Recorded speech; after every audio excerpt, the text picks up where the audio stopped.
Dünyada olduğumuz müddət olduqca qısadır.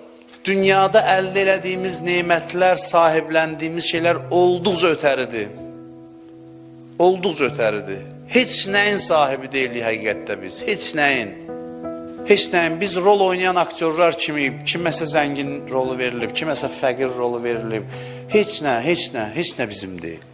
Olduqca qısadır. İnsanlar bu qısa müddətin qısalığını, qısa olmasını dəqiq dərk eləsə, nəinki dünyaya etinasız olur, hətta dünyaya nifrət də yarada bilir bu. Bu həddə insan gedir çatır. Bir yerə çatır ki, Allah Peyğəmbərinin yadına salır. Deyir, lə tənsi nəsibəkə minəd dünya. Dünyadan da qisməti unutma. Yadına salır ki, dünya da var, biraz bundan istifadə elə. O qədər o yana yönəlib, o qədər dəyərdən düşüb, Allah xatırladır o tərəfdən, sən yadına salır ki, ya Resulallah, dünyada sana, oradan da biraz öz nəsibi unutma.